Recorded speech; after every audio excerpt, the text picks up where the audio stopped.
My presentation relates to the work of Kati Horna, born as Katalin Deutsch, a photographer whose career unfolded entirely in exile, in Berlin, in Paris, Spain, and Mexico. Since her body of work is not widely known, it is worth briefly summarizing the milestones of her career to start off. She was born in 1912 into a well-off Jewish family. Then she became involved with the workers' movement and the avant-garde scene in Budapest at a very young age.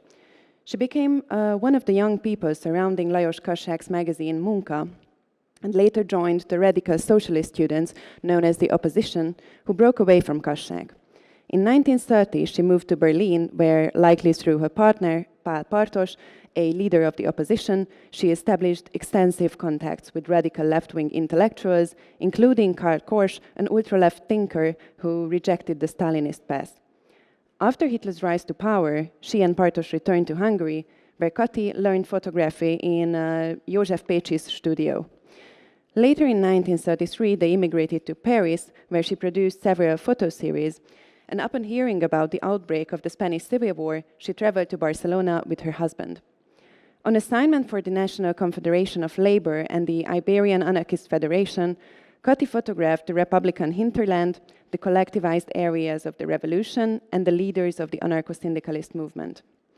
Her photos appeared in anarchist, anti-fascist magazines, and she became the picture editor for the magazine Umbral, where she met her second husband, the Andalusian anarchist graphic artist Kati Horna, with whom she created many photomontages. After Franco's victory, they fled to Paris, and soon after, they settled in Mexico, a country she came to regard as her homeland. Their Mexico City house became a meeting place for surrealist artists and European exiles. Her photographic career peaked in the 1950s and 60s, her narrative photo series incorporating surrealist elements, portraits of prominent figures in Mexican art, and architectural photos were published in numerous magazines. She also taught at universities. Interest in her work began to grow after her death in 2000, and the historical investigation of her work started a decade later, in the 2010s. Previously, her images were typically analyzed from only an artistic perspective without addressing her political commitments or involvement in anarchist propaganda. A radical shift came with the 2016 New York exhibition created by Michael Otajak, which examined Katin's work in the context of anarchist and anti-fascist militancy and the revolutionary experience. In my presentation, I also adopt this approach. My research can be seen as a cultural, intellectual, and network analysis background study related to Kati's photographic work, basically contributions to the context of her oeuvre. By reconstructing the intellectual and cultural environment of the artist, I ask, what is the ideological, political context in which her career unfolded? This question is particularly relevant in the case of Kati, as her career was driven by her ideas and worldview, shaped by the left-wing movements and the connections she built within these communities. Commitment, cross-border solidarity, and active participation are the key motives of this story, where a solid identity shapes the artistic existence. I argue that the formative moments of Kati's early socialization, such as the Munka Circle and the Opposition, along with the intellectual orientation marked by Karl Korsch and his Berlin Circle, had a much more significant impact on her trajectory than previously assumed by the literature. Thus, my examination gives an important role to her first husband, Pál Bartos, and his involvement in a critical intellectual network that connected European émigré intelligentsia committed to Marxism and anarchism. By reading together the aspects represented by Bartos's theoretical orientation and Kati's photographic career, valuable additional meanings emerge regarding the functioning of their social environment as well. So maybe it would be more appropriate to title my lecture Kati Horna and Pál Bartos on the horizon of the European left. Fervor and belief in revolution permeated the environment in which Kati had her first formative communal experiences. At the age of only 15, she came into contact with Lajos Kassák and the Munka Circle. This community, gathered around Kassák's charismatic personality, composed mainly of students, artists, and young workers, was infused with activism, organized on the basis of cultural and educational values. The group, independent of party politics, was basically the only progressive alternative in the Christian, national, and conservative atmosphere of the Horthy era. The self-educational drive that permeated the group created opportunities for inspiring debates. So, growing into the Munka circle represented a very strong sense of a community that Kati often emphasized. Kassák was the man who opened the closed, bare door to new ideas. The young people around him were mainly students, eager, thirsty, hungry for the new. They felt oppressed. They were for revolution and change in everything. They felt a profound friendship for each other, a kind of deep comradeship and responsibility for each other. So it was like sort of an inner reserve that they could lean on in later life. By 1930, however, the expanding Munka circle became more divided, primarily due to direct political questions concerning the Soviet Union. The intellectual leaders of the inner opposition, Lajos Szabó, Pál Justus, and Pál Partos, were the most well-prepared young members, fluent in languages and also possessing broad knowledge. These individuals, along with many other students who left the group, formed the so-called opposition, a radical left-wing movement with an uncompromising critical perspective that identified itself as anti-fascist, anti-Bolshevik, and anti-capitalist, hence the name opposition. In the creation of this group, Pál Partos played a leading role, and through him, Karl Korsch's ideas filtered into Hungarian radical circles.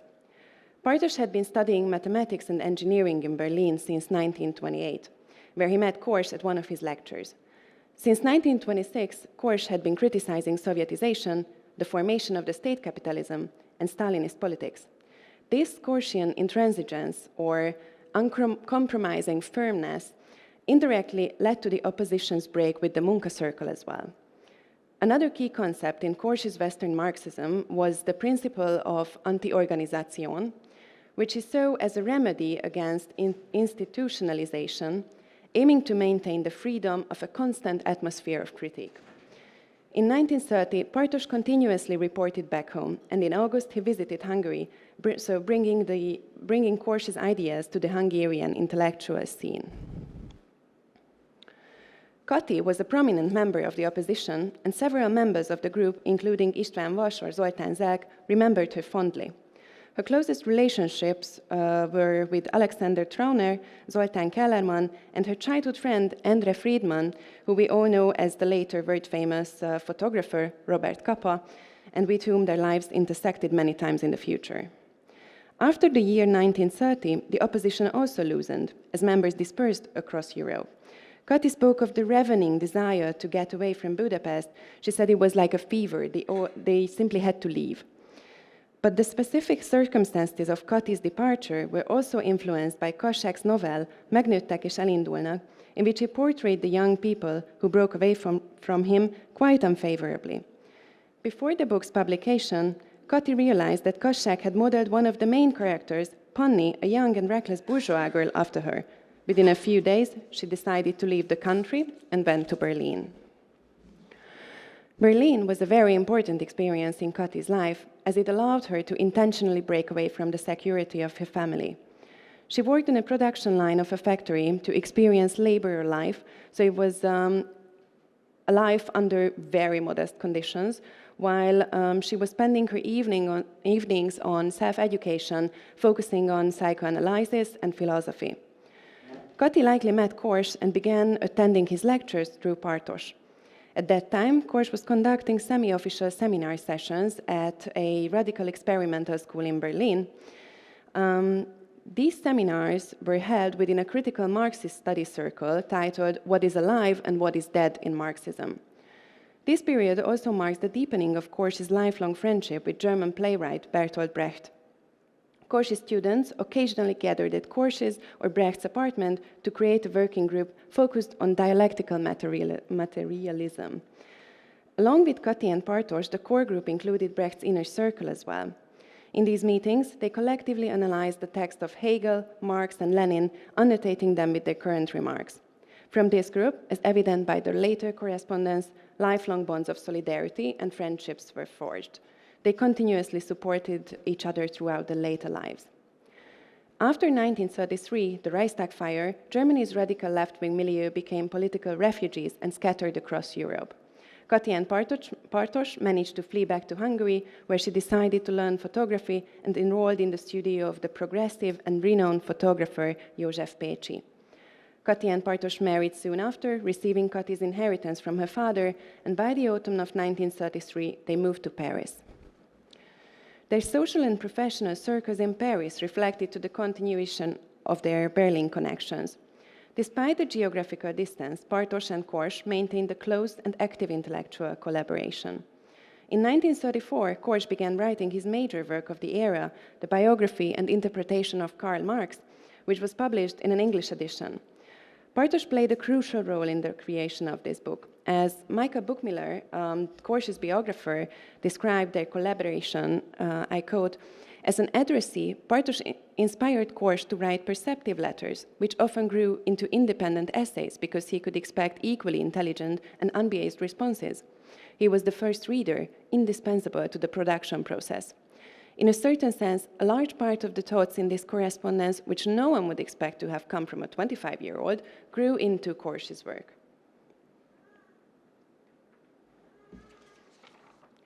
Korsch, by the way, came across with this very original German manuscript of his own Karl Marx book that he believed long lost a decade later when he visited Kati in Mexico in 1947. So it's quite worth emphasizing that Kati had preserved this manuscript while fleeing across countries. From Kati's Paris period, we know of 3 photo series, but the most interesting for our purposes is a satirical, comic-like series created by animating eggs as the main character, which, according to our previous knowledge, was made in collaboration with a Wolfgang Bürger, a German émigré graphic artist, signed with the pseudonym Wotti, combining their first names. Kati likely met her collaborator in Paris around 1936-35, and Bürger, whose original name or real name turns out to be Wolf Hamburger, was born into a Jewish family in Berlin, but had immigrated to Paris from Tel Aviv due to his father's Zionist commitments.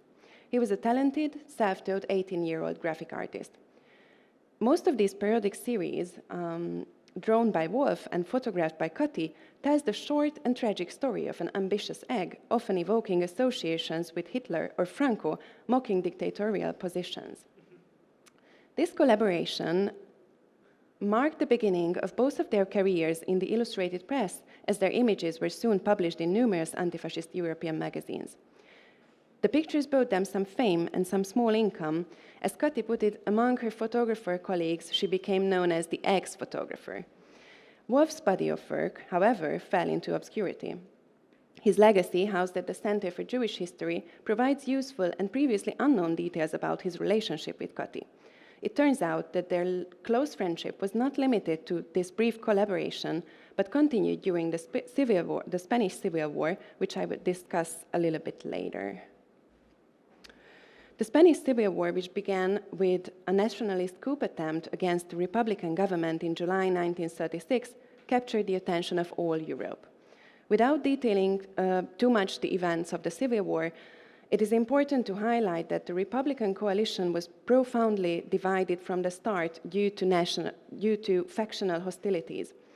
The most controversial issue clearly concerned the relationship between war and revolution.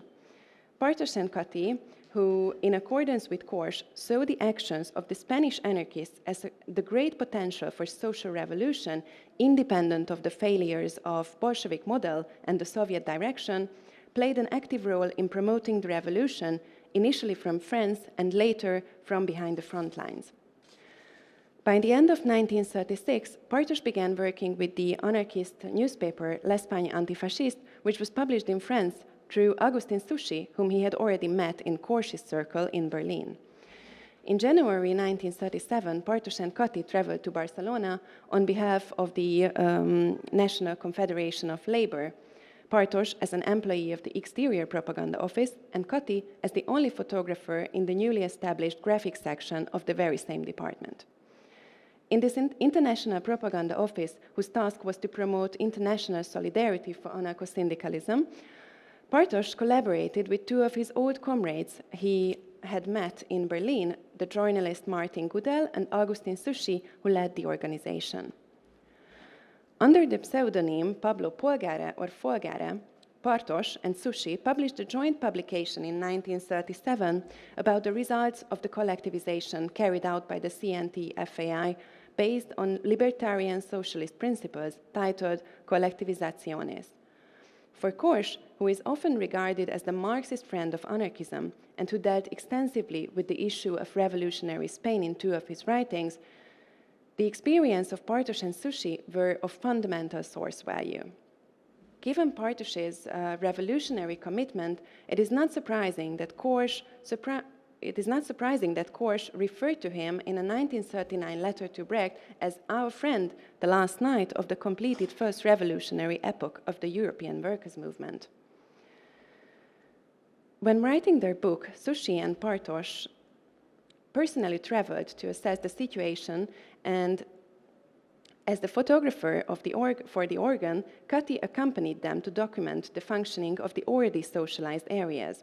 Thus, we can say that Kati and Bartosz practically worked together on revolutionary propaganda, Bartosz with words and Kati with images. Their involvement also clearly tied them to the cause of the anarcho-syndicalists and the comprehensive social revolution, what in the Spanish conditions meant not only an anti-fascist stance, but also a very anti-communist one. One of the most interesting projects from Kati's time in Spain is the photo book España, or a picture book of horror tales and fascist calumnies, which was essentially a response to the smear campaign against anarchists by the reactionary and fascist press. Franco's propaganda relied on the destruction by anarchists, suggesting that the red barbarians would bring ruin and chaos to the country. The visual structure of the booklet is quite creative. Satirical, caricature-like graphics depict slanderous headlines published in the international press, which are systematically refuted by Kati's photo reports and short texts written in 4 languages. The authorship of the photos is unquestionable. However, the research has not yet addressed the equally significant graphic material. It only becomes clear by reviewing the legacy materials of the already mentioned Wolf Hamburger, the co-author of the Hitlerite series from Paris, that the committed anti-fascist collaborator